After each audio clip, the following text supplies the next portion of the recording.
Allez, c'est parti pour les actions, les graphes. Comme d'habitude, n'hésitez pas à liker les vidéos, à la partager sur les réseaux et à mettre un petit commentaire sur les actions que vous suivez, ce que vous trouvez intéressant, etc. Je rappelle que c'est pas parce que je parle pas d'une action qu'elle n'est pas intéressante. Au contraire, il y a beaucoup de choses très intéressantes actuellement, même si on peut avoir peur que le marché est sur des points hauts, etc. Il y a encore beaucoup de choses qui sont parfaitement alignées. On va discuter donc d'à peu près une cinquantaine de valeurs. J'ai 2 bonus, j'essaierai de ne pas les oublier en fin de vidéo. Mais voilà un petit peu pour l'idée. Allez, on est parti. Au niveau de Adyen, donc on avait parlé de ce support oblique ici et de toujours la construction qu'il y avait en cours. On a rebondi dessus, on se remet en attaque. Et là, maintenant, c'est le potentiel. Il y a cette oblique ici. Je ne sais pas si elle est vraiment probante, etc. Mais c'est un niveau, 1550, 1560. Et si on arrive à casser ça, je pense qu'on peut retourner chercher les 1600 à 1620. Après, pour moi, la question 1560, 1620, c'est c'est le niveau où je vois pas qu'on aille vraiment beaucoup plus haut, sans une conso un petit peu plus importante. Donc c'est des points de résistance, des points de blocage. Alibaba, clairement l'une des plus faibles chinoises, hein, on n'y arrive pas. Même JD.com a bien réussi à rebondir, etc. et construit quelque chose qui est pas trop dégueulasse. Là, Alibaba, on est en train de revenir sur le support oblique, faudra pas le casser par le bas. Mais si on le casse par le bas, on va avoir la fermeture de ce gap qui va nécessairement être un objectif. Alors, la construction est toujours en cours dans le biseau descendant. Avec une perspective long terme, c'est pas non plus mort, etc. Mais clairement, en termes de timing, etc., on n'est pas dans des choses intéressantes. Apple, c'est la blague de la semaine, donc où on a fait notre rebond technique, on bloque. Alors, c'est toujours intéressant. Le rebond technique bloque sur les anciens supports qui sont devenus résistance après avoir été cassés, sur une news que on attaque un petit peu, c'est de l'antitrust, position dominante, etc. On attaque Apple. Donc on a une rebaisse qui se fait, on revient chercher un petit peu l'oblique. Bref, Apple continue de rester faible et on continue de l'appuyer sur la tête. Mais le plus intéressant, si vous voulez, c'est que c'est toujours pareil. Avec l'antitrust, si vous voulez, ils vont pas taper sur leurs propres entreprises à un moment donné.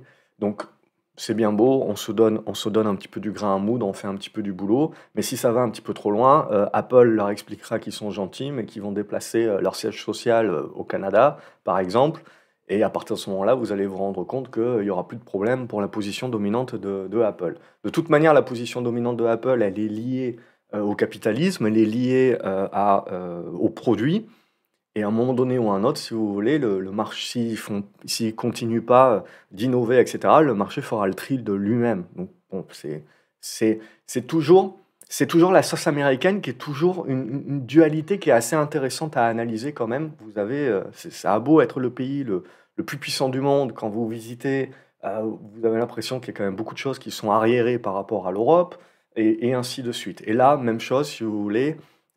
C'est pareil pour Google, et ça avait été pareil pour Microsoft il y a 25 ans, globalement, c'est toujours la même chose. À un moment donné, ils se réveillent aux positions dominantes. Mais voilà, on a l'impression, si vous voulez, que c'est histoire de dire qu'on s'en occupe, mais on sait très bien qu'à un moment donné ou à un autre, ils rivaliseront pas si les boîtes commencent à dire on déplace les sièges sociaux, hein. ArcelorMittal, ça m'intéresse parce que c'est en train de se retourner. Donc on a la congestion ici, il faut que ça break. Et ça m'intéresse énormément parce que si on commence à casser au niveau des sidérurgistes par le haut, ça veut dire que le marché valide bien le fait qu'il a envie de jouer du bas de cycle. Moi, j'ai envie d'y croire. Qu'on est en train de jouer bas de cycle et qu'on va rejouer un petit peu les cycliques. ASML, donc avec Nvidia et compagnie, ça continue d'être haussier, bien entendu, mais voilà, ça rame un petit peu plus. On a cassé la dynamique exponentielle, mais on reste dans une dynamique haussière. J'ai pas grand-chose de plus à dire. C'est haussier. Éventuellement, on peut essayer de viser les 1000, là aussi, histoire en mode symbolique. Tant que vous êtes au-dessus de cette oblique-là, il n'y a pas de toute manière de reprise de souffle trop appuyée là-dessus. Au niveau de Boliden, je vous avais dit là aussi, bas de cycle, etc. Pour moi, l'objectif est atteint.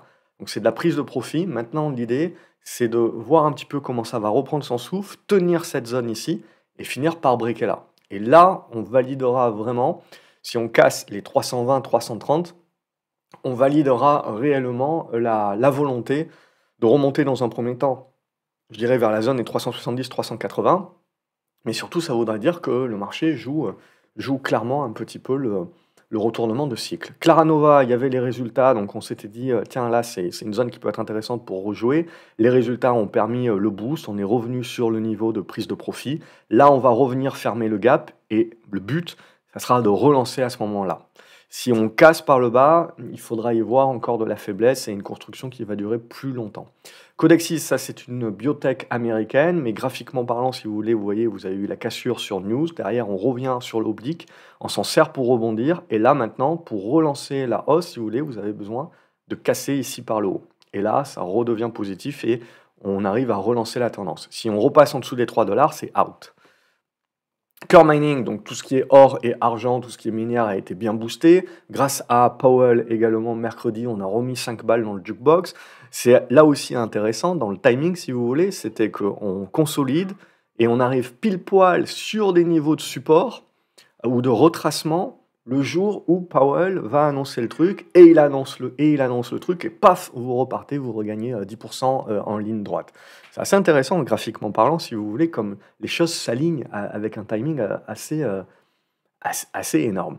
Donc là, ce qui est très intéressant également, c'est qu'on est en train de casser cet oblique ici. Est-ce que c'est probant pour le marché? Pour l'instant, on est revenu se poser dessus aujourd'hui. Et donc, on va essayer de relancer vers la zone des 3,70, qui est pour moi la prise de profit, la deuxième prise de profit sur Core Mining. Comme je vous ai dit dans la partie 1 de la vidéo, la partie macro, pour moi, on joue une sous-vague sur les minières. On ne joue pas un retournement haussier de long terme. Je pense que c'est encore trop tôt. Donc, c'est pour ça que je suis dans de la prise de profit et pas dans du suivi de tendance. Au niveau de Corbion, pour moi, c'est toujours bien construit. Je resterai toujours positif dans ces retournements. On est sur du retournement, hein, on n'est pas sur du moindre risque. Au-dessus des 18,50 €, il va falloir, donc là on est sur la clôture, c'est pour ça que ça bouge un petit peu, avec le fixing. Il va falloir un débordement de ces 20,72 pour revenir chercher la zone des 22 et des brouettes et commencer là aussi, regarder l'ensemble du secteur des chimistes globalement. Dada Nexus, c'est de la chinoise également. On est en train de faire une mèche ici sur le support oblique. Il faut laisser construire le truc. C'est plus sur la cassure de la résistance que l'on reprend la position. Au niveau de Denison Mine, ça c'est de l'uranium. Là aussi, on a bien validé le retour sur support, la tenue de celui-ci ici. Mais si on veut là aussi relancer les tendances haussières sur l'uranium, il va falloir recasser les 2 $. Si on casse les 1,80, on rentrera dans une consolidation un petit peu plus mature et durable. Au niveau de Derichebourg, on était venu chercher donc il y a 2 semaines le support. On arrive à faire du rebond à ce stade qui est à considérer comme technique. Pour moi, on ne revient pas sur la valeur d'une manière long terme tant qu'on ne redépasse pas la zone des 4,60 à 4,70. Et là aussi, le jour où Derichebourg revient au-dessus de cette zone-là, ça veut dire clairement qu'on rejoue les métaux, on rejoue le cyclique, etc. Donc, pour moi, ce sera tout un tas de signes qui s'aligneront. Elior Group, c'est un petit peu en deçà. Ce que l'on regarde, c'est la congestion. Donc, on est dans la figure ici. Évidemment, ça casse par le bas. Je ne fais pas un dessin. On abandonne le trade. En tout cas, on le remet à plus tard. Ce dont on a besoin ici, pour l'instant, c'est anticipé. Mais ce dont on a besoin ici, c'est un débordement de cette zone des 2,42 jusqu'à 2,50. Et ça, si ça casse, on commence à jouer le retournement sur Elior.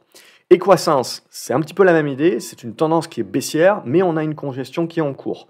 La congestion qui est en cours, j'ai du mal à tracer l'oblique parce qu'elle serait un petit peu trop pentue à mon goût. Mais là, on a une congestion. Donc, de deux choses l'une. Il y a deux choix qui peuvent s'offrir à Equasens. Soit on arrive à casser ici par le haut, on s'en sert ici comme support, on va chercher les 54-55, qui pour moi est l'objectif de vente, c'est-à-dire globalement l'ancien support qui a été cassé et donc qui jouerait son rôle de résistance. Et après, je pars du principe qu'on aurait une construction. Donc, quand je joue un petit peu les premiers rebonds, les premières phases de rebond, j'essaye de vendre globalement sur objectif. A contrario, on n'y arrive pas éventuellement, on va recasser par le bas, il y a peut-être les résultats du premier trimestre qui sont encore en deçà, et on va continuer d'évoluer un petit peu dans le biseau. Pour moi, ça reste de toute façon une valeur qui va intéresser un petit peu les long-termistes, et ça reste une valeur qu'il faut garder en watchlist et suivre.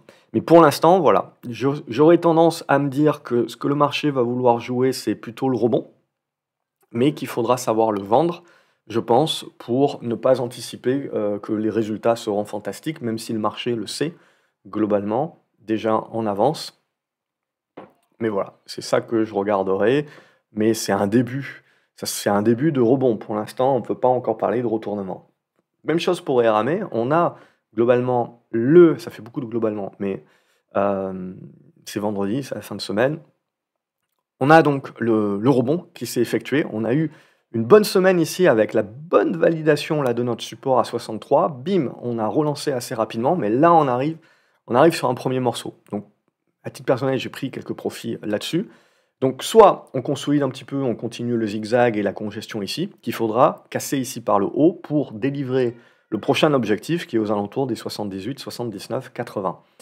Et ce n'est que si on arrive à franchir ce niveau-là qu'on commencerait à parler de retournement de moyen terme sur Eramé. Et donc, on le verrait certainement sur beaucoup de valeurs du secteur, se dire le marché est vraiment en train de jouer maintenant le bas de cycle. Mais comme je vous l'ai dit, éventuellement on bloque ici et c'est un truc qui tergiverse encore pendant des semaines avant qu'on rejoue un petit peu l'idée. ESSO, la semaine dernière, on s'était dit avant les résultats, c'est bien de prendre des profits.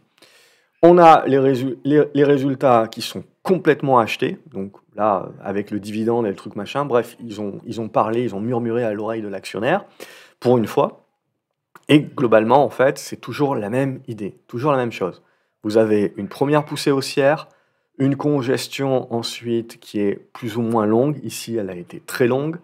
Et derrière, vous avez la deuxième poussée. Et là, on commence à arriver, alors j'ai pas le graphique qui est suffisamment long, mais si vous regardez le graphique dans les années 2010, etc., vous êtes en train de revenir sur une zone comprise entre les 112 et les 120, qui est une zone de résistance. Après, il y a les 130, les 140, mais pour moi, voilà, on est arrivé là à nouveau sur une zone de seconde prise de profit, et on se garde le reliquat maintenant pour jouer en suivi de tendance, sachant que voilà, il risque d'y avoir un petit peu de volatilité, mais la tendance étant bien entendu bien haussière. Eurofin Scientifique, toujours la même idée de ce débordement des 58 € pour réellement valider un retournement. Pour l'instant, c'est mou, ok, c'est mou, mais ça reste dans les starting blocks.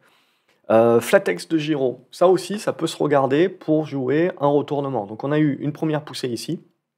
On a maintenant la congestion qui se fait dans cette figure. Ça casse par le bas, je ne vous fais pas un dessin, c'est caduc. Donc ce que l'on attend maintenant, c'est la cassure par le haut pour jouer le retournement. Alors, dans un premier temps, c'est cette zone ici. Alors, certains parleront d'une épaule, tête-épaule. Bon, c'est toujours un petit peu tiré par les cheveux, mais c'est l'idée. D'autres d'une tasse avec anse. Donc, c'est l'idée. Mais ce qu'il faut, en premier lieu, avant de valider ces figures-là, c'est casser par le haut. À partir du moment où vous cassez par le haut, pour moi, il y a un signal. Et le deuxième signal, c'est sur débordement de cette zone des 11,50 qui sera donné pour essayer d'aller chercher une zone qui est aux alentours des 13,50 à 14,20. Voilà, ça peut être des zones intéressantes à jouer. Freelance.com, c'est un petit titre, mais que je trouve assez value. Maintenant, voilà, il y a une petite congestion ici. Il va falloir la casser pour commencer un petit peu à gratter dans une sorte de figure. Un petit peu comme MGI International qu'on a suivi ces dernières semaines. Donc voilà, évidemment, ça casse par le bas. Je ne vous fais pas un dessin. Ça sera caduc. GTT, donc finalement NJ est sorti, très bien, ça nous a permis de revenir chercher l'ancien sommet qui sert de support. Donc voilà, rien à dire, tant que ça sert de support, c'est positif. On tente là de relancer, éventuellement de construire une figure. C'est toujours une tendance haussière, c'est toujours haussier. Tant qu'à minima on ne repassera pas sous les 135, je n'ai pas plus à dire que ça. IM Gold, donc là aussi j'attendais une petite conso qui a eu lieu et on a eu une bonne reprise avec notre copain Powell, mais ça a tourné court. C'est là où c'est intéressant, c'est que sur les minières or, ça a tourné court, alors que sur les minières argent, ça continue de booster. Alors après, c'est difficile parce que il y a des pure players, évidemment, mais beaucoup de minières font les deux, voire font énormément de métaux. Mais là, on retrouve sur IM Gold le côté un petit peu, ouais, ok, Powell a remis 5 balles dans le jukebox, mais bon, au final, on le savait déjà. Bref, ça reste une tendance haussière qui est sur support, qui aura peut-être besoin de construire un petit peu plus fort, de revenir là-dessus. C'est des titres qui peuvent être assez volatiles. J'ai toujours une target, un objectif pour rester français, au niveau de la zone des 3,30, 3,40. Mais voilà, si on revient sur la zone des 2,80, 2,70, je pense que j'accumulerai. J'ai pris quelques profits sur d'autres valeurs globalement, et ça là, je l'ai gardé. On verra si c'était le bon choix. Jacquet Metal, c'est toujours dans la congestion. Là également, si on veut jouer bas de cycle, à un moment donné, métaux, il va falloir commencer déjà par casser par le haut, donc, mais ça se regarde. Le luxe qui continue donc de faire des profit warning. Kering, qui était donc l'élève faible, c'est par lui qu'arrive justement la sanction. Donc on voit que Hermès et LVMH ont également payé, mais dans une moindre mesure globalement, mais voilà, encore un globalement. Hem, mais voilà, c'est pour moi, on vient aussi, il faut savoir d'où on vient. On a gagné, je sais pas, 40 45 en ligne droite en 1 mois et demi sur, la plus grosse cape du CAC 40. Voilà, il faut prendre les mesures actuellement des hausses exponentielles que l'on a sur des très, très grosses capes. C'est pas normal, OK? La volatilité que l'on va avoir sur des grosses capes comme ça, ce zigzag et cetera, il faut se dire, c'est bien, hein, ça permet, voilà, d'avoir des grosses capes, d'être rassuré parce qu'on a des grosses capes, mais c'est ce qui doit vous rappeler aussi que, attention, les grosses capes ne sont pas non plus des valeurs, tout terrain et défensives et cetera. Il y aura un moment donné où ça purgera et grosse cap ou pas, ça peut purger très, très fort. Qui plus est, sur des valeurs où on a applaudi des 2 mains, pendant des années sur le fait qu'ils ont fait des buybacks et donc qu'ils ont rétréci, le flottant et ça, in fine, si à un moment donné, il y a une problématique, vous avez tout le monde qui a les mêmes valeurs, le flottant qui est réduit, il va manquer de contrepartie et il suffit d'avoir une mauvaise nouvelle pour vous retrouver, même sur des très grosses caps comme ça, avec des volatilités de 10. Alors c'est au prorata de la hausse et cetera, mais 10 sur des très grosses caps, si vous voulez, c'est pas la normalité. On est sur des grosses caps normalement pour éviter la volatilité. Alors là, au contraire, on est dans des marchés, si vous voulez, où comme on est, dans une bulle, alors une bulle, c'est bien, mais une bulle des valeurs de qualité, tout le monde s'est concentré sur ces valeurs de qualité et cetera. Ça a augmenté la volatilité. Tant que c'est de la volatilité à la hausse, on ressent pas le risque et quand ça devient de la volatilité à la baisse, c'est là où ça peut commencer à tiquer et concrètement, il y a rien de neuf puisque sur LVMH, on l'a vécu, quelque part donc c'est bien à prendre en compte. On voit bien que vous pouvez avoir des valeurs comme ça qui peuvent perdre 30-40 en 2-3 mois. Ça reste des très grosses capes. Donc ce qu'il faut, c'est toujours se rappeler que même si c'est des très grosses capes, vous avez, faut pas s'endormir sur ses lauriers, quoi. Au niveau des LVMH, on est en train de revenir sur le support, on est dans un crabe et dans un ventre mou. Donc évidemment, quand on voit les principales valeurs du luxe qui sont dans une espèce de crabe et de ventre mou, on comprend que le CAC, lui aussi, à un moment donné, commence à ramer un petit peu. Loma Negra, ça, c'est une valeur un petit peu ciment, argentine, que vous avez présenté déjà la semaine dernière. Pour l'instant, on n'arrive pas à se rapprocher du niveau de résistance et à le breaker. Donc tant que ça, c'est pas fait, il y a pas de hausse qui se met en place, mais ça fait partie de la figure. Alors est-ce que ça cassera maintenant? Est-ce que ça demandera encore un petit peu plus de temps? C'est à regarder, mais je trouve qu'il y a pas mal de valeurs argentines qui sont dans des configurations intéressantes. Lumibird, on est dans de la congestion là aussi, il faut laisser un petit peu vivre. On voit la volatilité sur les petites capes. C'est ça aussi, il faut apprendre à le gérer. Hem, mais voilà, il y a une différence si vous voulez, la volatilité sur Lumibird, voilà, c'est une toute petite cape et vous pouvez vous retrouver avec ce type de volatilité-là sur des grosses valeurs du CAC 40 aussi. Donc c'est là où c'est un petit peu plus choquant. Alors ça a l'air de choquer personne actuellement, mais parce que, voilà, comme j'ai dit, tout le monde pour l'instant arrive à gagner ou, à récupérer ses billes en 2-3 mois parce que même si vous prenez 30 dans la figure, 2-3 mois après ça les a repris en ligne droite et vous vous dites: «Bon ben voilà, c'est facile la bourse». Mais regardez un petit peu les historiques, ce qu'on est en train de vivre là depuis, le covid, c'est pas la normalité de la bourse. Vous pouvez passer des années, avant de récupérer vos 30 dans un cycle normal.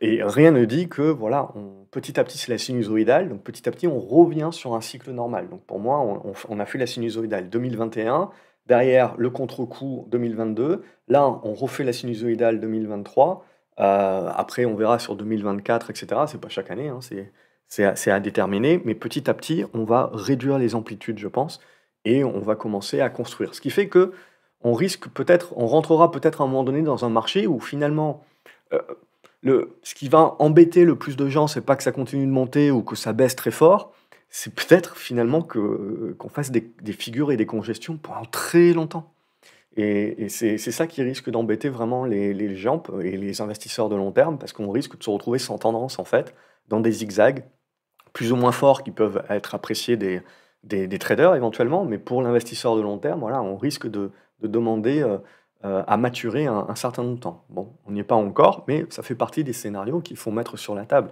La plupart des gens pensent uniquement en mode hausse et baisse. Non, vous pouvez avoir, regardez 2017 de souvenirs. Le CAC 40 2017, je crois que pendant 5-6 mois, on fait une espèce de baisse en mode zigzag dans un canal très étroit. C'était, ouais, on s'est embêté, hein. Alors, heureusement, il y avait les petites capes à l'époque, donc les petites capes étaient pas mal revenues, etc. Donc, c'était ça qui était intéressant. Mais sur les grosses capes, si vous voulez, pendant 6-7 mois, c'était un petit canal baissier et c'est très long, c'est très très long. Hop, je passe Morel et Prom. Pour l'instant, on n'a pas le signal, donc on a eu le bon rebond, très bien, mais on n'arrive pas à casser les niveaux de résistance pour relancer la tendance haussière au niveau des 5,70. Donc on est en train de congestionner. Il faudra tenir cette zone de support, je dirais, aux alentours de la zone des 5,20. Sinon, c'est la zone des 5 et en gros une espèce de range ici. Mais il faudra casser cette zone-là de toute manière au niveau des 5,70 pour parler de relance haussière sur Morel et Prom. Métropole Télé va peut-être nous faire une TF1. Il y a quelques mois, TF1 était bien parti. Ici, Métropole est en train de revenir sur cette zone de résistance. On retrouve la même idée d'une épaule tête-épaule, tasse avec an si vous voulez, si on fait un petit truc comme ça. Mais voilà, une moyenne cap qui peut nous permettre d'aller refermer ce gap-là si on arrive à breaker en titre un petit peu moins volatile ou défensif. MJ Digital, donc comme on en avait parlé, la zone de résistance est là. On est en train de consolider. Il faudra tenir cette idée ici. Alors, hop, je ne sais pas s'il y a eu un dividende ou j'étais bourré quand j'ai tracé ça. Mais voilà, on trace ça un petit peu plus large. Voilà, donc là, on attend. En fait, je vous montre ça. Pourquoi? Parce que c'est pas encore très mature. C'est juste que vous avez eu un rebond technique. Donc là, moi, ce que j'aime, c'est prendre des profits. Ensuite, vous avez la congestion qui se met ici. On ne sous-estime pas que ça peut casser par le bas. Ok, parce qu'on reste dans une tendance baissière de fond. Donc les vendeurs gardent quand même la main. Après, voilà, il faut procéder par étapes. Si on arrive à lâcher les 17 euros, on essaiera d'aller chercher les 18,50 à 19,20 éventuellement pour avoir une figure plus large et ensuite congestionner. Et ce n'est que là où on va se dire, ok, on commence à parier retournement. Après, bon, c'est une valeur qui est opéable. Ça peut arriver à tout moment ou ça ne peut ne jamais arriver. Ce qui, je trouve intéressant sur Neoen, c'est que la plupart des valeurs solaires et compagnie et liens se font défoncer. Mais il y a quelques valeurs qui commencent à valider des supports, et Neoen en fait partie. Donc là, il y a une petite congestion, on peut éventuellement casser pour aller chercher les 27, congestionner ici. Ce qui nous intéressera surtout, c'est quand on cassera ici. Et ça peut être intéressant parce que ça peut valider du retournement sur Neoen. Et après, il faudra voir également, même sur les mauvais élèves qui sont très endettés, etc., et qui sont pas profitables, etc. Si on a le mouvement également de rebond qui se met sur ces élèves-là, ça peut être intéressant parce que ça voudrait dire que le marché joue quand même une détente sur les taux. Et à partir de ce moment-là, une détente un petit peu et un retour sur ces valeurs endettées. Bon, on a eu de toute façon une grosse correction de ce secteur-là qui était nécessaire. Donc je pense qu'on va faire le tri également des élèves, mais il y a un certain nombre de bons élèves qui seront certainement à re-regarder. Là, si jamais Neoen arrive à faire le retournement dont je vous ai parlé, il ne faut pas non plus s'emballer, on a quand même pas mal de résistance au-dessus de la tête, donc on restera en mode prendre ce qu'il y a à prendre, avec cette zone des 30-31 euros qui reste la résistance. Et après, il y aura la correction et on pourra se dire, tiens, il y a peut-être une tasse avec Hans, si on break ça, ok, on va pouvoir jouer 35, 36. Il va falloir procéder par étapes et je ne pense pas qu'il faut s'emballer encore. Nexity, c'est une tendance baissière, mais à très court terme, vous pouvez jouer du rebond technique. Là, on voit si on casse la zone des 9,26, je pense qu'on peut aller chercher la moyenne mobile 20 qui continue à être descendante fortement, mais en gros, voilà, c'est ça qui peut jouer. C'est plus une valeur trading. Alors bon, il y a des fondamentalistes éventuellement qui veulent en acheter, en mettre ça en fond de portefeuille et attendre dans 2-3 ans, voir ce qu'il en est. Mais c'est l'idée. Qu'est-ce que j'ai d'autre? Nextedia. Nextedia aussi, il faut laisser un petit peu construire. Bon, au-dessus des 60 cents, je reste positif sur le retournement de la valeur. Et Nvidia est en train de relancer le marché américain à la sauce. Bon, clairement, ce que l'on veut, à mon avis, c'est les 1000 dollars. Donc là, vous voyez, l'oblique a tenu. On casse la résistance horizontale. Alors après, il y a un plus haut qui est également ici. Mais pour moi, voilà, au-dessus des 925, là, on reste positif et je pense que le marché veut essayer d'aller taper, un petit peu plus haut. Alors là, on arrive sur un morceau, hein, aux alentours des 950, mais la semaine prochaine, je pense que qu'on peut pousser encore un petit peu, on verra. De toute façon, tant que ça casse pas le bas, on parle pas de conso. PayPal a attendu vraiment le dernier moment pour se réveiller, mais c'est fait. Donc on a débordé les 61 et on essaye d'arriver sur cette zone de gap globalement qui est comprise ici entre les 67 jusqu'aux 72. C'est ce qu'on essaiera de combler éventuellement. On va se servir dorénavant des 63, là, 63-64 comme zone de support éventuellement pour tenter de faire ça. On va rester positif. Reworld Media, les résultats ont été vendus et pour moi, il faut tout vendre, hein, vous voyez les volumes, et cetera. Donc l'avantage, si vous voulez, d'acheter finalement le support, c'est que, bah, les résultats, on peut se permettre de jouer les résultats parce qu'on a une marge quelque part de plus-value et au final, on repère cette marge de plus-value. Mais là, ce qu'il faut absolument éviter, c'est que une valeur qu'on avait en plus-value latente passe en moins-value latente. Il faut solder. S'il y a à nouveau une configuration intéressante qui se met en place, on revient. Mais il faut absolument pas se laisser embourber par ce type de valeur-là, surtout si on lâche les 3 euros. Éventuellement, le marché va vouloir aller chercher les 2,30. Donc, ça reste une valeur que je trouve intéressante à jouer sur du moyen à long terme, mais dans des niveaux de prix qui vont m'intéresser et des signaux qui vont m'intéresser. Donc là, je laisse de côté dorénavant. Et Rheinmetall, rien à dire, hausse exponentielle sur l'armement. C'est difficile de dire jusqu'où on peut aller, il n'y a aucune résistance au-dessus de la tête, donc on procède par système inverse, c'est-à-dire où est le support. Pour moi, le support important, hein, il est là, 460. Donc c'est-à-dire que si je vois ça, voilà, on commencera à construire ici. On commencera à construire une figure. Ce n'est que quand on cassera ça par le bas qu'on se dira, on vient chercher l'oblique ici. Et globalement, qu'on commencera à évoluer dans une figure assez large, vous voyez, mais ça reste une figure large, donc qui est tradable globalement, avec de la volatilité, mais qui ne change rien au schmilblick pendant un long moment. C'est ça dont je vous parlais, qui va arriver certainement sur beaucoup de valeurs haussières, c'est qu'à un moment donné ou à un autre, il va bien falloir consolider. Ces consolidations peuvent être plus ou moins fortes, il ne faudra pas en prendre peur, parce que je pars du principe que les supports seront achetés par les acheteurs, mais on risque d'avoir une espèce de zigzag assez large qui peut durer plusieurs mois. Et ça, pour l'investisseur à long terme, ça veut dire qu'il ne va pas y avoir de grosses évolutions pendant plusieurs mois. Alors après, Rheinmetall reste pour moi une bonne valeur à très long terme, dans le sens où on ne va pas arrêter demain d'investir, même si on venait, disons, à avoir un armistice en Ukraine, je pars du principe qu'on va rester en mode guerre froide un long moment et que ça n'arrêtera pas donc les investissements. Alors ça peut permettre de faire des corrections, mais pour l'instant, l'armistice n'est absolument pas à l'ordre du jour. Il faut qu'on attende là le printemps-été pour voir un petit peu entre tout ce qui a été dit, qu'est-ce qui est réalisé dans l'action dorénavant, alors qu'on a joué la montre de part et d'autre en attendant. Donc on verra. Ruby, sinon, continue d'être à nouveau en tête de liste dans le concours de beauté, donc tant mieux. On a cassé cette zone des 27, c'est plutôt pas mal. On essaye, voilà, de continuer de viser la zone des 29. Et si on consolide, c'est une zone comprise, je dirais, entre les 26 et les 27, qui est une zone de support. Sartorius, on continue de monter en escalier. Et pour moi, on n'est pas loin maintenant d'arriver sur l'objectif, qui reste cet objectif à 290, je vais arrondir 287, 290. Et voilà, et le support est à 255, 260.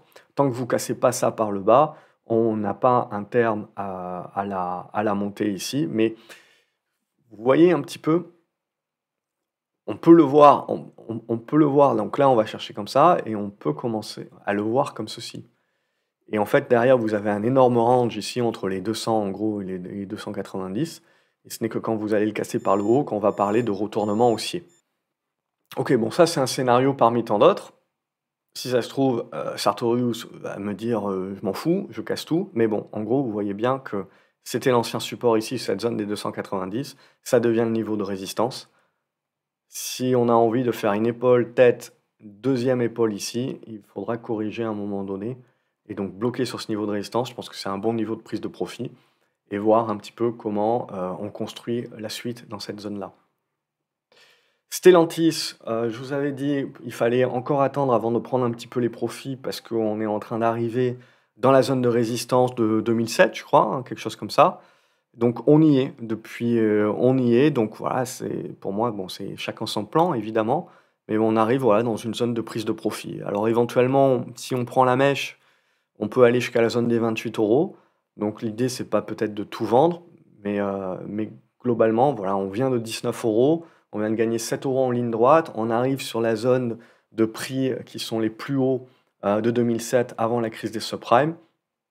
C'est une jolie revanche pour Stellantis qui est pas passé loin de la faillite, donc je pense que ça se prend et ensuite on verra comment ça construit pour reprendre parce que les supports continueront d'être achetés, hein, ça reste des tendances haussières très fortes.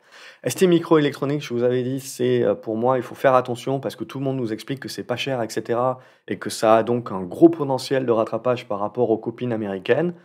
Moi j'étais plus réservé, même si voilà, graphiquement au-dessus des 42, il fallait suivre le graphe, mais à partir du moment où on est repassé en dessous des 42, la faiblesse pour moi je la valide et on l'a validée. Hier avec Micron, on a fait du rebond, mais vous voyez, c'est comme Soitec, vous faites du rebond technique avec des bons résultats de Micron ou d'autres sociétés du secteur, mais vous n'arrivez pas à repasser vos niveaux de résistance. Donc ça, pour moi, ça valide les faiblesses. Et aujourd'hui, on a validé à nouveau la faiblesse. Alors, ça reste des tendances haussières de fond. Ce qu'il faut se dire, c'est que c'est juste des trucs, vous voyez, qui rentrent dans le zigzag. Le zigzag dont je vous ai parlé, qui peut à un moment donné user l'acheteur de long terme parce qu'il se dit, bah, ça fait un an que j'ai cette boîte. Et certes, il y a eu pas mal de zigzags qui sont intéressants pour le trader, mais pour moi, en tant qu'investisseur, en gros, au bout d'un an, j'ai l'impression de ne pas avoir bougé. Bah, regardez ST Microelectronics, c'est l'exemple parfait. Et pour autant, le secteur des semi-conducteurs a explosé pendant cette période-là. Ok, donc il y a eu des mouvements très appréciables, importants, mais vous voyez la volatilité quand même. Et in fine, en fait, ben, on est toujours au même niveau que ce qu'on était au début de l'année 2023. Donc on reste dans cette figure en congestion. Le jour où ça casse par le haut, ça sera un signal d'achat. Pour l'instant, ce n'est pas le cas et on revalide la zone des 42-43 comme résistance et comme pivot là-dessus. Téléperformance, il y a du rebond technique qui est en train de se jouer. Bon, en gros, vous visez la moyenne mobile 20. Après, comme je vous ai dit, voilà, c'est compliqué si vous voulez, parce que c'est un truc sur lequel où il peut y avoir des rebonds qui sont assez forts, mais pour autant, pour l'instant, il n'y a pas de congestion, donc c'est difficile de voir un vrai retournement de tendance. Pour moi, on a cassé un petit peu les pattes arrière du truc. Donc si on veut y aller, oui, mais il faut partir du principe que ça peut être de l'argent qui peut être bloqué pendant un certain moment. Donc c'est une question de taille de portefeuille, etc. Mais en termes de signaux purs, ben, il n'y a rien, mis à part de jouer du rebond technique. Voilà, vous n'avez pas grand-chose de plus là-dessus. Ternium, donc ça, c'est la sidérurgie marché émergent, donc en Argentine. Et vous voyez, on a là aussi une grosse figure de congestion qui est en train de revenir sur la résistance. Et si ça passe, ben, je ne vous fais pas un dessin sur ce que le marché est en train de jouer. Tesla continue de perdre le concours de beauté, on le voit bien. Alors ce que je trouve très intéressant, c'est que les arguments qu'on utilise aujourd'hui sur Nvidia, je parle dans la psychologie des foules, hein, c'est évidemment pas la même boîte, mais c'est en gros, on retrouve ce qu'on pouvait nous dire il y a encore quelques mois ou il y a un an, de personnes qui voilà, ne pensaient pas que, si vous voulez, que Tesla pouvait baisser, qu'il y avait encore un pipeline de perspectives, etc., qui serait super, etc. Alors ça n'empêche pas, si vous voulez. Tesla, potentiellement, peut être toujours une très bonne boîte et peut révolutionner pas mal de parcs sur l'IA, tout ce que vous voulez, le Neuralink, tout ça. Euh, mais, mais ce qui est important pour moi, c'est qu'il faut attendre que le graphique le valide. Et donc pour moi, j'ai deux niveaux ici. Je vais changer celui-ci. C'est qu'à ce stade-là, je suis toujours dans mon biseau. Donc ce que j'ai envie, c'est que on arrête et on stoppe la baisse sur cette zone-là, aux alentours des 150-160.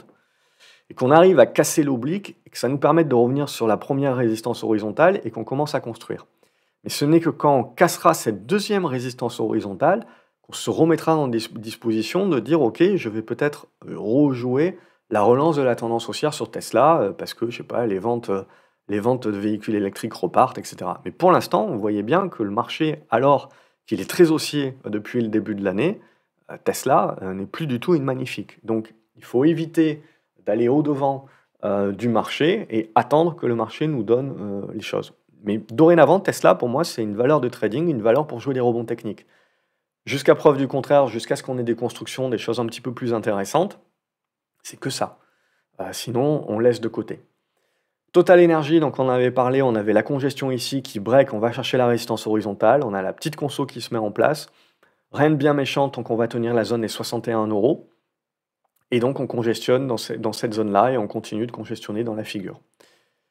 Pour relancer une dynamique haussière sur Total Energy et donc sur le pétrole au sens large du terme, et donc sur l'aspect value et sur l'aspect cyclique, il faudra donc casser la zone des 65.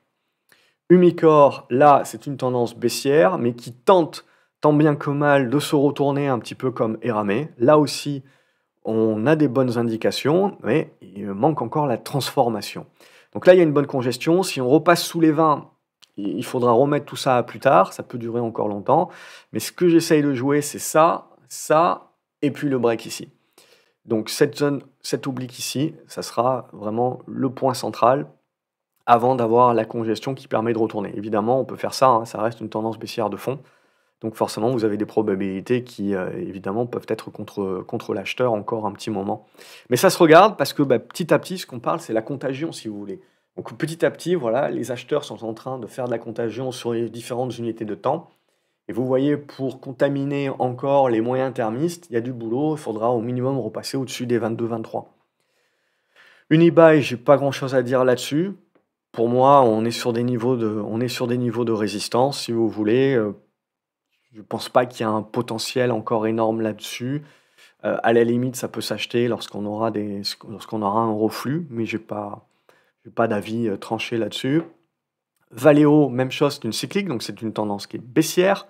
Ok, ce qu'on joue, c'est le biseau descendant, et ce qu'on joue, c'est éventuellement de deux choses l'une. Là, on fait un bon rebond technique qui est intéressant, mais il faut essayer de casser par le haut, et donc de revenir chercher cette zone-là aux alentours des 15 € et de faire une épaule, tête, épaule. Vous allez vous rendre compte qu'on retrouve la même config, le même scénario pour l'instant sur beaucoup de valeurs. Mais attention, attention, attention, parce que ça c'est le scénario positif évidemment, où on joue le bas de cycle. Mais si jamais le marché nous dit, bon ben en fait non, je me rends compte que c'est pas maintenant que je veux jouer le bas de cycle, c'est peut-être que l'année prochaine, etc., ben, ça reste des tendances baissières. Donc ça veut dire qu'on va continuer de creuser encore. Donc c'est ce que vous devez garder en tête, c'est que quand on se met à jouer ce type de config-là, c'est pas du moindre risque, ça peut être chaotique, ça peut être zigzagueux, ça peut durer longtemps et ça peut continuer d'être en tendance baissière. Donc on sait qu'on est sur des tendances qui sont fragiles, on sait globalement qu'il faut avoir des plans qui sont quand même plus serrés. À moins d'être très long terme, évidemment, mais bon, ça c'est une autre paire de manches. Et Valorex, c'est aussi point barre. On a atteint le premier niveau de résistance dont on avait parlé, pour prise de profit selon votre caractère, donc aux alentours des 17,20, 17,30. Le deuxième niveau, pour moi, il est à 19. Ça permettra de fermer le gap. Et après, je pense qu'il faut jouer bien plus, mais peut-être qu'on aura une conso intermédiaire, on verra bien. Mais en tout cas, à ce stade-là, c'est assez exponentiel. Il faut s'attendre aussi à ce qu'il y ait des constructions intermédiaires, mais on a bien et bien validé que les 14,50 €, 15 €, c'était la zone de résistance et qui maintenant deviendra support. On verra. Ventiva, ça c'est beaucoup plus spéculatif, attention. Hein. Mais bon, j'ai l'impression qu'il y a des volumes, qu'il y a des choses intéressantes. Et vous voyez, on avait fait un premier pic ici, on l'a digéré pendant, je sais pas, 3 mois. Et là, on est en train d'en sortir. Donc on en sort, peut-être qu'on fera un pullback ici pour revenir chercher. Alors c'est un tout petit titre, c'est assez illiquide. Évidemment, c'est plus pour de la pédagogie que pour vous dire d'y aller. Je pense que ça va intéresser très peu de personnes. Mais c'est pour l'idée globalement que si on retrouve le même type de config ailleurs sur des plus gros titres, ouais, c'est des choses qui sont intéressantes. Donc on a éventuellement la relance qui peut se mettre en place. Et là, il faut également procéder par étapes. Ok, donc en gros, vous voyez, retour ici, puis il faut breaker ça pour aller chercher ça, puis il faut breaker ça pour aller chercher jusqu'à la zone entre 25 et 27. Ça peut être la target finale. Après, est-ce qu'on va le faire en one shot? Est-ce qu'on va mettre très longtemps à le construire? Ça, on ne le sait jamais à l'avance.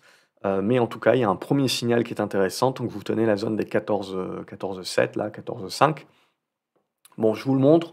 C'est très spéculatif. Je ne pense pas qu'il y a beaucoup de monde que ça va intéresser, mais c'est ça. Et ensuite, j'ai deux valeurs. J'ai une première valeur qui est Flow Traders, où là, c'est une valeur pour jouer un petit peu plus la volatilité, un petit peu comme ABC Arbitrage, où on est toujours dans du biseau descendant, mais c'est une valeur que je regarde, si vous voulez, pour savoir un petit peu ce que le marché joue. Parce que si le marché commence à breaker ça, ça veut dire quand même qu'on commence à vouloir jouer un peu plus de volatilité sur les marchés, et ce type de valeur-là peut en profiter et peut avoir une espèce de rôle défensif, on va dire. Donc là, bon, je sais pas trop comment tracer, l'oblique, mais on va dire que c'est l'idée. Donc on attend. Ça peut encore un petit peu durer, mais on a une construction de congestion qui peut commencer à être intéressée. Et la deuxième valeur, c'est Worldline. Alors évidemment, c'est une tendance qui est baissière, mais je pense qu'on est en train de voir un petit peu la fin. La fin de cela. Alors il faut là, alors la fin de quoi? La fin de la tendance baissière de l'hémorragie qui permet de faire du rebond technique qui va venir chercher ça, qui va venir consolider, et petit à petit qui va nous construire ça. Alors ça, c'est le scénario positif, évidemment, ça peut faire ça et c'est fini, OK? Mais l'idée, c'est que si on cherche à jouer un retournement sur Worldline, c'est ça qu'on veut jouer. Alors pour moi, il y a une première étape de se dire, ben, on va essayer d'aller chercher la zone des 12 à 13 en mode prendre ce qu'il y a à prendre. Après, il y aura certainement une phase de congestion et si cette phase de congestion, on la casse par le haut, là, je pense qu'on pourra jouer un mouvement, plus fort vers, à nouveau, cette zone des 16 €. OK? Il s'agit plus de trading que d'investissement, là-dessus parce que, bah, vous le voyez, vous êtes encore dans une tendance baissière qui va certainement durer encore très longtemps. Donc, on joue juste en fait, à un moment donné, à des phases de rebond. Donc là aussi, c'est quelque chose qui ne va pas intéresser la majorité, parce que vous avez les probabilités qui sont quand même contre vous encore. À minima, il faut attendre, je dirais, un premier boost et puis la conso où là, voilà, vous commencez à avoir un petit peu plus de repères et ça permet de rentrer des positions avec des repères et des plans plus serrés. Mais même chose, on est sur une casquette plus trading. Après, il y a les investisseurs qui vont vouloir acheter parce qu'ils vont se dire que c'est pas cher et cetera. Mais en termes de signaux, voilà, mis à part acheter un prix bas, vous avez pas plus que ça, et il faudra encore patienter et ça peut toujours valoir moins cher, bien entendu. Voilà pour cette vidéo, de différentes actions. Comme d'habitude, j'espère que ça vous plaît, que ça vous intéresse. N'hésitez pas à me dire quelles sont les valeurs que vous privilégiez dans les commentaires, comment vous voyez les choses, qu'est-ce que vous avez apprécié, éventuellement là dans les analyses. Ça peut me permettre d'appuyer plus fort ou moins fort sur un certain nombre de choses, puisque voilà, je me répète évidemment sur pas mal de choses, parce que le but, c'est avant tout la pédagogie. Et voilà, je vous souhaite un excellent week-end. N'oubliez pas de regarder la partie 1 macro, la vidéo 1.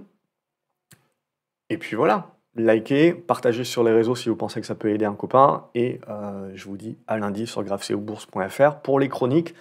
Dans la description, vous avez un lien pour vous inscrire à ces chroniques et pour recevoir. Voilà, mais je fais toujours un laïus sur mes positions et puis j'essaye de faire quelques chroniques comme ça pour aller un petit peu plus loin que ce que je vous dis ici, qui reste quand même au niveau. J'essaye de creuser des fois les sujets, voilà, d'une manière un petit peu plus précise, de manière écrite, parce que j'aime bien écrire, et puis voilà, j'essaye, quand j'ai le temps, de faire une vidéo également pour celles et ceux qui n'aiment pas trop lire et qui préfèrent regarder une vidéo.